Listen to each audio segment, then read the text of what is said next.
Ashama daawwattoota keenya kabajamoo fi jaallatamoo akkam nagaa fayyaa jirtu. Kunoo gaarras qophii keenya akkuma itti fufetti jira. Paartii isa dhumaa kan qabannee dhufnedha jechuudha. Kanaan dura qophiiwwan tuutoriyaal viidiyoo irratti jechuudha guyyaa guyyaan isiniif gallakkisaa turre. Amma garuu rakkoo keessa nu mudateen jechuudha. Rakkoo gama yuutuubaatiinis ta'e gama miseensummaatiin nu mudateen jechuudha.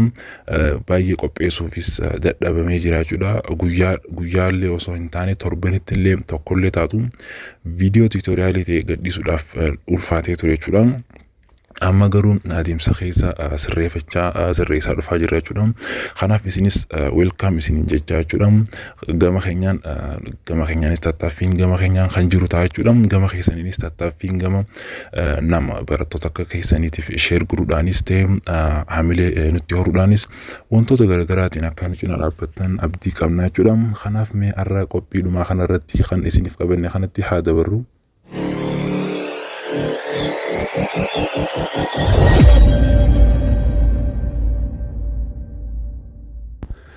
Okay, asiin dura kan ilaallee turre jechuudha. Trade and business organization irratti taayippiiwwan hedduu kan ilaalaa turre jechuudha.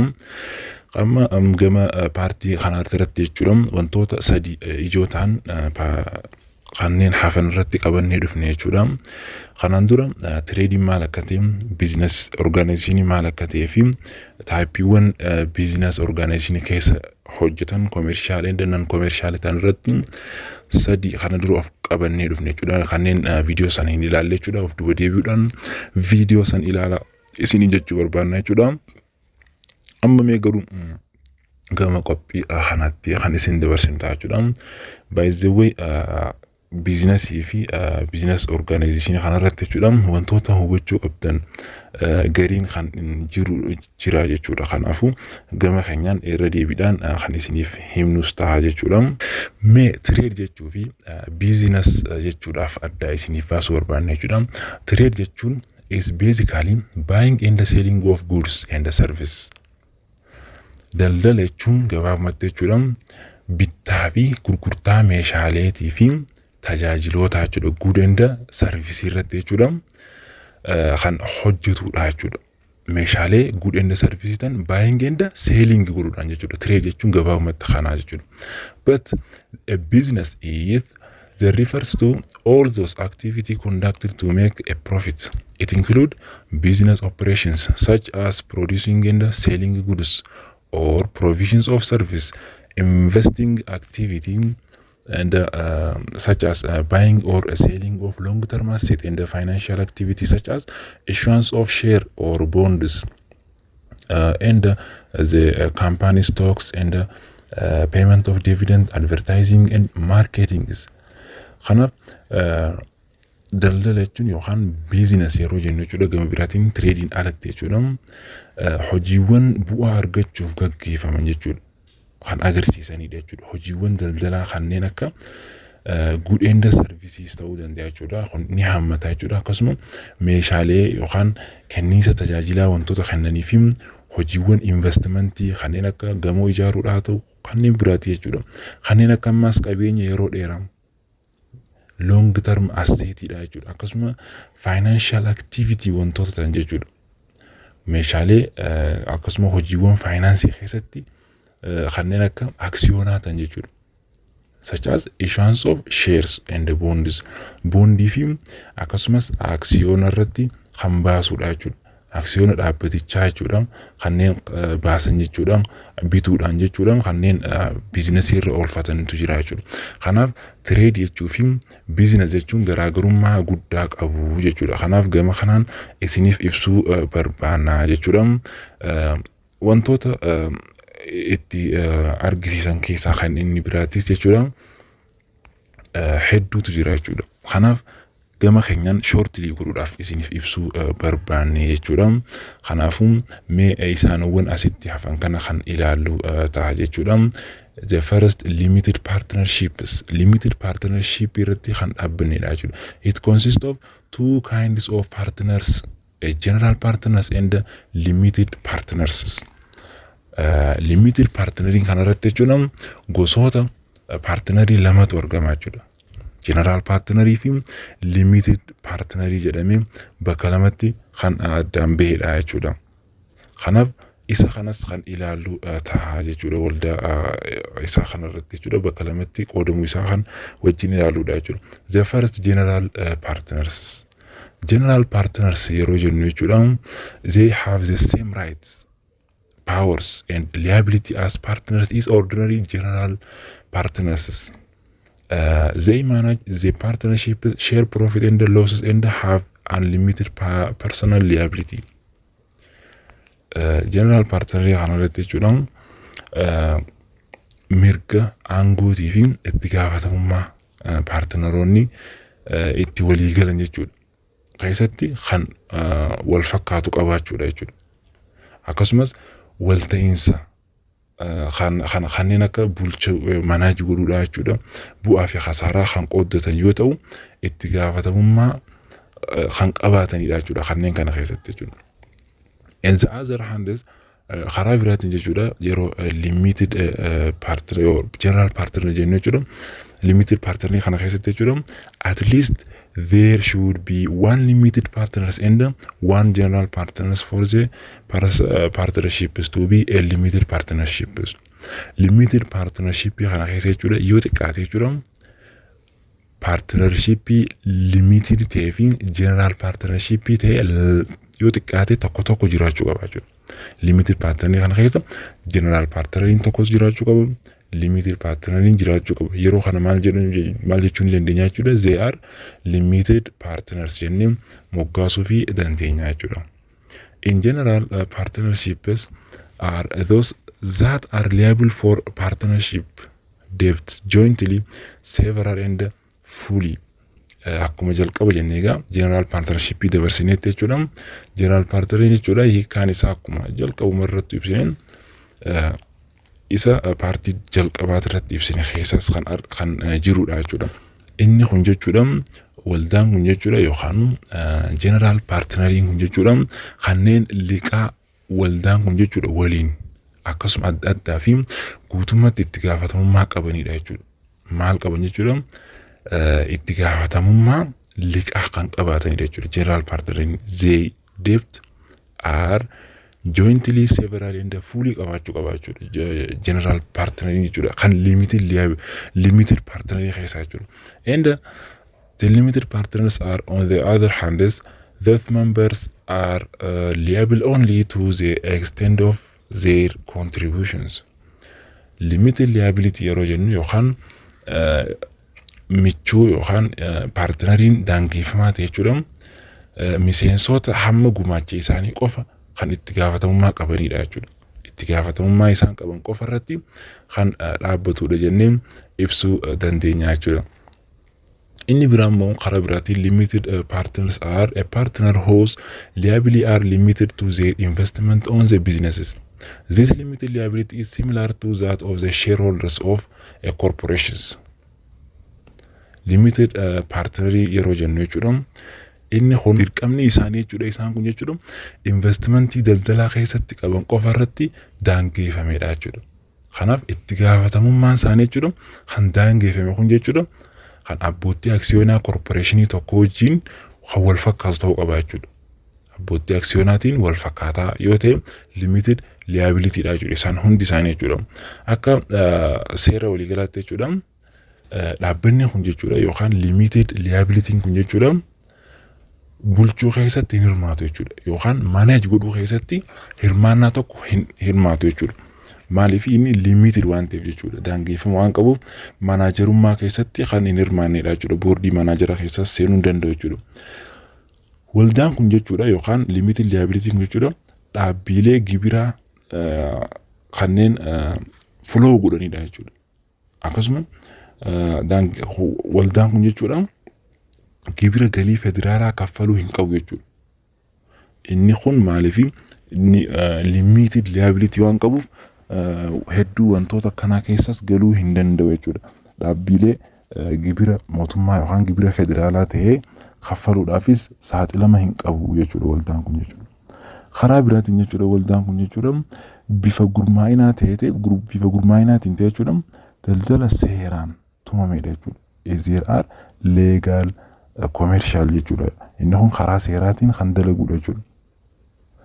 Ulaagaalee seera mootummaa jechuudha guutuudhaan qofa kan ijaaramuu danda'uudha jechuudha. Inni kun akka joint ventureetti hojjechuu hin danda'uudha jechuudha. Garuu inni limited partnerii ta'uu isaa hubachuu qabna jechuudha. Karaa kanaan limited liability wantoota irratti dhaabbachuu qaba jechuudha. Inni biraa they have a firm name, but a firm name should always have the name of a general partners followed by term liability, limited partnerships. Partnership irratti jechuudha. Limited liability kun maqaa isaatiin jechuudha hin hayyamamuudha jechuudha. Maqaa isaatiin waamamuun jechuudha. Kaampaaniin san jechuudha. Yookaan dhaabbanni isaan walitti hundeeffatan saniin jechuudha. Maqaa isaatiin hundeeffamuunis hin danda'amu jechuudha. Maqaawwan gama isaatiin qaban jechuudha. Maaliif garuu immoo maqaan dhaabbatichaa yeroo hunda maqaa partnerii general partneriitiin kan itti aanee jecha maal jedhamu kan hoogganamuudha jechuudha. Limited liability qabaachuu kan qabu kan agarsiisudha jechuudha. Fakkeenyaaf waldaan kun maqaan isaa general partneriidhaan waamamee jechuudha. Gama dhumaatiin garuu wantoota akka limited liability irratti qabaachuu isaa yookaan third party keessa jiraachuu isaa kan agarsiisu ta'uu qaba jechuudha. Maqaalee sadaffaatiin jechuudha. Michuun akkanaa jechuudha yookaan partneriin akkanaa maal jedhama jechuudha. They are limited partners jennaan jechuudha. Kanaaf maqaan isaa maqaa dhaabbatichaa keessatti akka hammatamu hin hayyamu jechuudha. Maqaan kan limited liability ta'anii kanarratti hin hayyamamu jechuudha. Kanaaf karaa kanaan kan itti fayyadamanidha jechuudha waldaan yookaan inni kun jechuudha. Kanaaf hojiiwwan keessatti immoo hooggansa fudhachuu hin danda'an akkuma jalqabeennetti jechuudha. Maanaaj godhuudhaaf kan isaan hin dandeessifnedha jechuudha. Akkuma as keessatti jedhutti jechuudha. Isa asirratti argite yoo ilaaltan limited partners cannot assume managerial post in the partnerships. Partnership keessatti itti gaafatamummaa tokko kan hin qabaannedha jechuudha isaan kun jechuudha. Kanaafuu isaanowwan kun kan limited ta'anii jiraatanidha jechuudha. Garuu limited keessattis gahee hojii isaanii kan qabaatanidha jechuudha. Kanaaf dhaabbanni kun jechuudha karaawwan gumaacha isaa qofa itti gaafatamummaa kan qabaatudha jechuudha. Hirkattummaa miidhaa geessisuu uumuu danda'a jechuudha. Maaliif hirkattummaadha waan jiraatu jechuudha. Akka fedhii isaatiin ol guddachuun hin jiru waan ta'eef inni kun karaa kanaan miidhaa irra geessisuu danda'a jechuudha. Kanaafuu limited liability yeroo jennu fakkeenyaaf namoonni general partnership fi limited liability jedhee bakka lamatti qoodee jechuudha. Limited partnership kana keessatti jechuudha. Yeroo kana jennu fakkeenyaaf namoonni hojii yeroo partnerii ta'uudhaaf hojjetan jechuudha. Kanneen fakkeenya namaaf ta'uu danda'an yeroo hojii hojjetan nama kakaasuudhaan haa ta'u, kastamarii heddummeessuudhaan haa ta'u, namoota karaawwan akkanaatiin muuxannoo qabaatan general partnerii keessatti ol dabaruu danda'u jechuudha. General partnerii ta'anii hojjechuu danda'u jechuudha. Adeemsa keessa hooggansa fudhachuu danda'u jechuudha. Garuu namoonni kaapitaala isaanii qofaan socho'an jechuudha. Yeroo isaan geenii fi loosiin dhufee irratti hirmaachuu qofaaf isaanowwan dhufuu danda'antu jira jechuudha. Isaanowwan kun jechuudha limited liability keessatti hirmaatu jechuudha. Maaliif hooggansaafis isaanowwan waamamanii miti jechuudha. Isaanowwan filatanii miti jechuudha hooggansa irra kaawwachuuf illee ta'u jechuudha. Kanaaf gama kanaan limited liability dhiibbaas kan qabu ta'ee miidhaas kan qabu ta'ee akkasuma resultii kanarratti jechuudha contributionis kan qabudha jechuudha.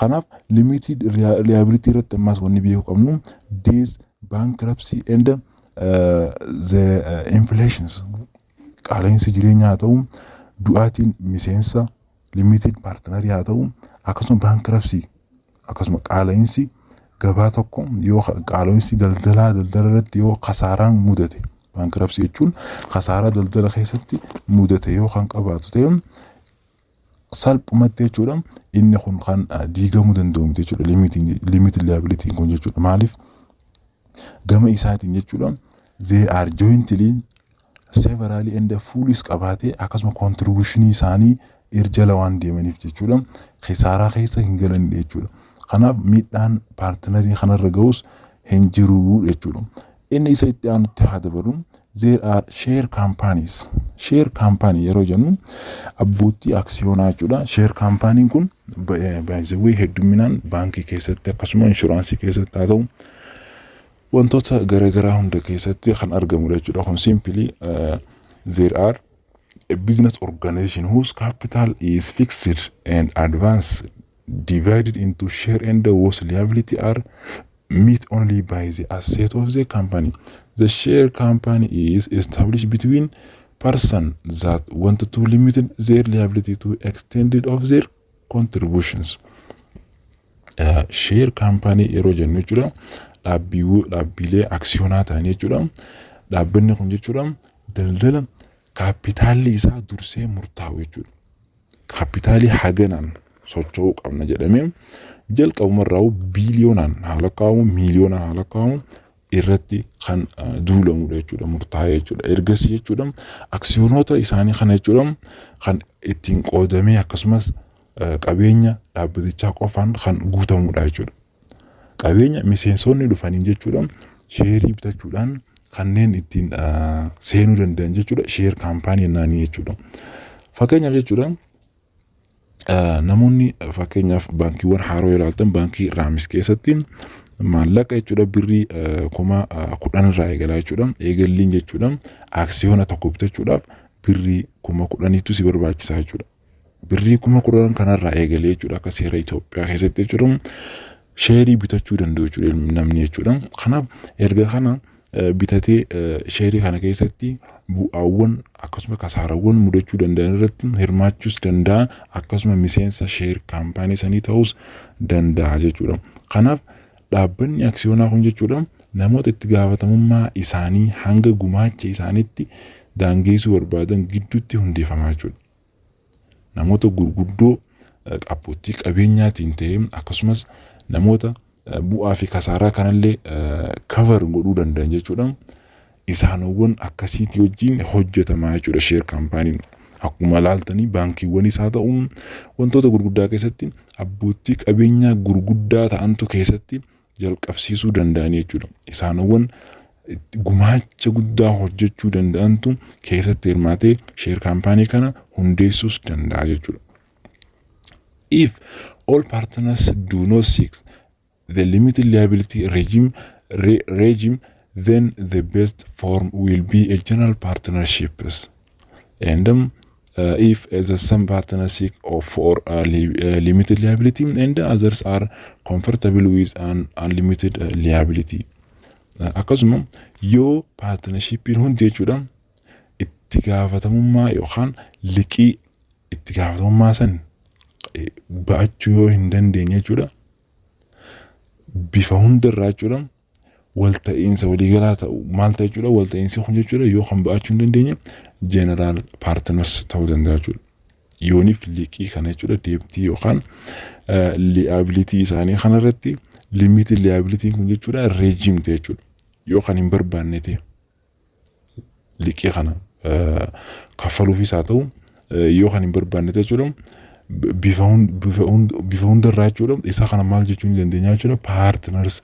general partnership ta'a jechuudha akkasuma partnershipin tokko tokko jechuudha itti gaafatamummaa kan liability jechuudha kan barbaada yoo ta'an jechuudha kun immoo maal jechuudha itti gaafatamummaa kun jechuudha kanneen daangaa yookaan limited hin qaban jechuudha isa kanarratti jechuudha are comfortable with unlimited liability ta'a jechuudha yookaan comfortable ta'e jechuudha mijaa'eef jechuudha unlimited liability kun jechuudha the suitable form of business organization will be a limited partnerships kanaaf isa kanarratti jechuudha yoo itti gaafatamummaa yookaan kaffaltiin liqaa kun jechuudha yooniif jechuudha mijaa'aa ta'e jechuudha daldala mijaa'aa ta'e jechuudha horii limited liability ta'uu danda'a jechuudha limited liability jennee waamuu dandeenya jechuudha gama kanaan jechuudha kanaaf karaa kanaan limited liability irrattis kan irratti hojjechuu danda'udha jechuudha inni kuni and The best form of business organization will be company limited by shares. In these types of business organization, all the parts have the limited liability. Kana ta'e jechuudhaan gosoota business organization kana keessatti jechuudhaan miiltoowwan hundi itti gaafatamummaa maalii qabu jechuudha limited liability yookaan limited partnerii qabu jechuudha. Kanaaf karaa kanaanis isaanowwan guddachuu danda'anidha jechuudha. Inni kun garuu wanni beekuu qabdan jechuudha capital is fixed before the company is formed and divided into shares. All members are the share the company or the share company are required to establish with the minimum of five members and a minimum capital of 15,000 beers. Kanaaf akka seeraatti jechuudha akka commercial code jechuudha osoo jechuudha capitalli dhaabbatichi hin ijaaramin jechuudha dura fixed wanta ta'edha jechuudha. Aksiyoonatti qoodamuudhaaf jechuudha qooda aksiyoona irraa argachuudhaaf miseensonni hundi abbootiin aksiyoonaatti jechuudha dhaabbilee aksiyoonaa xiqqaatee miseensota 5 fi akkasuma namoota kaapitaalli isaanii birrii 50,000 qabaatan hundeessuun dirqama jechuudha. Kanaaf karaa kanaan dirqama paartneriin hoogganamuu danda'anii jechuudha. Share company kanarratti jechuudha wanti beekamu qabu wanni shortly beekuu qabdan jechuudha. Definition isaa osoo hin taane jechuudha asirratti akka seera commercial code'itti wantoota irraa eegamuu fi seera kam jala akka deemuu qabu seera kam yoo akkamitti deeme share company ta'uu danda'a jennee kan ittiin ilaaluudha jechuudha. Akkam yoo ulaagaa kan guuttate commercial code kanaan jechuudha ulaagaa akkam guuteeti commercial code keessatti ilaalamee jechuudha kan ittiin beekamuudha jechuudha. Yeroo kana seerri gama isaatiin established akka godhuufis kan ittiin hayyama godhuufidha jechuudha. Kanaaf isa kana wantoota laallu keessaa inni biraa jechuudha in capital or the share company haarate jechuudha. Akkuma jalqaba eegalchiisuudhaaf jechuudha ulaagaa inni guuttachuu qabu maal jechuudha namoota share company bitan yoo xiqqaate birrii 10,000 irraa eegalee jechuudha isaan galmeessisuu danda'a jennee qabachuu qabna jechuudha jalqabumarraa jechuudha. Inni jalqabaa maalidha jechuudha 10,000 jechuudha 10,000 memberii tokko galmeessuu danda'a jechuudha yoo xiqqaate jechuudha. Aksiyooniin eegalu 10,000 irraa eegalaa jechuudha. Akkuma jalqabeenni baankiin haarooniinuu 10,000 irraa kan eegale jechuudha. Kanaaf the managers of a share company is held by a board of direction, unlike partnership that are managed by an individual or a group of individuals. And the management of the share company is conducted by an organs, a board of directors which must have from 3 up to 12 members. Akka galumsa commercial code jechuudha hoggansi yookaan hoggansi manajeriin jechuudha dhaabbata aksiyoonaa boordii daayirektorotaatiin qabama jechuudha. Boordii daayirektorotaatiin hoggansi kan qabamudha jechuudha. Kanaaf paartneriin kun jechuudha hojii gamtaa tokko jechuudha nama dhuunfaa yookaan garee namoota dhuunfaatiin hogganamuu irraa adda ta'e jechuudha. Bulchiinsa yookaan hoggansa dhaabbata aksiyoonaa kana keessatti jechuudha qaamni boordii daayirektorootaa jechuudha. Qaamni boordii daayirektorootaa miseensota 3 haga 12 irraa qabaachuu kan qabu ta'a jechuudha. Yookaan miseensonni boordii daayirektorootaa ta'an jechuudha akka seeratti jechuudha yeroo share company hundeeffamu jechuudha kan 3 haga 12tiin gaggeeffamudha jechuudha. Miseensota boordii daayirektorootaa ta'an 3 irraa kaasee more than 3 jechuudha. 3 irraa kaasee haga 12tti qadeemudha jechuudha. Kanaaf seerri inni beekamuu qabu tokko isa kana jechuudha. In share companies. However, most serious decisions are taken by a meeting of the shareholders that convenes annually or as an when they're recurring in years. On top of the meeting of the shareholders and the board of directors, there is a organ of auditor. The organs of auditors in share company that control the boards. Akkuma jenne jechuudha murtoon jechuudha ciccimoon irra caalaan isaanii jechuudha walgahii abbootii aksiyonaatiin waggaa waggaan kan gaggeeffamudha jechuudha. Abbootiin aksiyoonaa waggaa waggaan dhufanii murteessuudhaaf irra caalaatti murtoon ciccimoon eenyuun gaggeeffama jechuudha. Abbootii aksiyoonaatiin gaggeeffama jechuudha. In annual jechuudha waggaa waggaan jechuudha. Akkasuma yookaan jechuudha akka barbaachisummaa isaatti jechuudha waggaa keessatti waamamuun fudhatama jechuudha. Yeroo rakkoon cimaa ta'es gaggeeffama jechuudha. Waggaa keessaa yeroo takka waggaa qofaan osoo hin ta'in yeroo kaanis of waamuudhaan mirga kan qabanidha jechuudha. Kanaaf walgahii abbootii aksiyoonaa kanaa fi boordiin daayireektorootaa irratti qaamni oodiitaraa jechuudha dhaabbilee aksiyoonaa keessatti boordii kan to'atus ni jira jechuudha. Ooditiidhaan jechuudha. Ooditarii yeroo galu jechuudha geeniidhaas ta'ee loosiidhaas isaanowwan common shareholderii fi akkasumas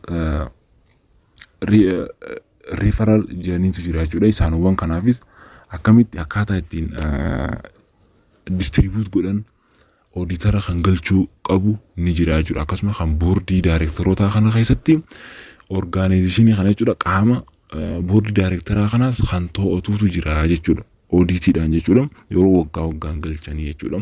Haala kanaan sheer kaampaaniin kan ittiin hojjetamu keessaa inni tokko karaa kanaan jechuudha.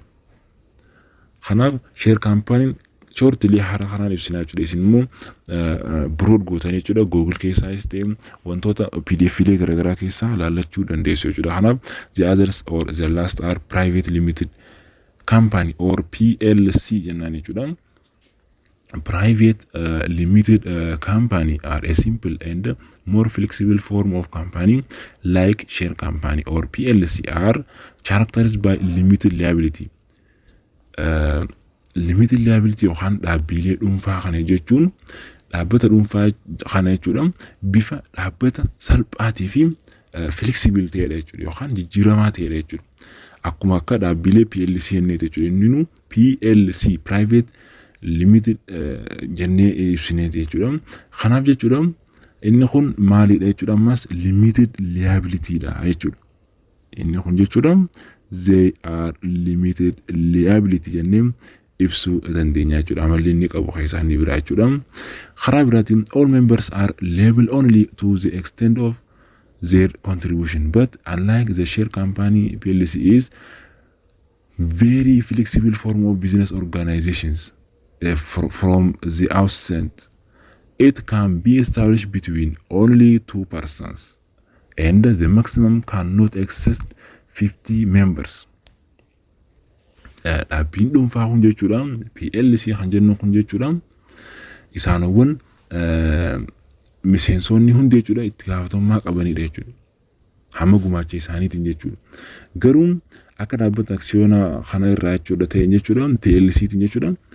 Bifa gurmaa'inaatiin bifa organization ta'e jechuudha business organization ta'e jechuudha kan maal ta'udha jechuudha baay'ee flexible kan ta'udha jechuudha kan jijjiiramaa ooludha jechuudha. Maaliif dhaabbilee dhuunfaati yookaan namoota muraasaan kan hoogganamuudha kan maanaajarummaa hin qabnedha jechuudha to'annoo guddaa kan hin qabne waan ta'eef jijjiiramuu danda'a jechuudha haala yerootiin jechuudha. Kanaaf jalqabarraa kaasee jechuudha nama lama qofa gidduutti hundeeffamuu danda'a jechuudha. Only 2 persons. Nama lama qofaan hojjetamuu danda'a jechuudha. Jalqaba yeroo eegalamu jechuudha PLC kun jechuudha akkuma beekamu jechuudha kun yoo kana waan ta'eef jechuudha yoommoo ol'aanaa ta'uu fedhe jechuudha namoonni baay'inaan waliin gurmaa'uu yoo kan barbaadan ta'e jechuudha namoota 50 caaluu hin danda'an jechuudha. Namoota 50 oliin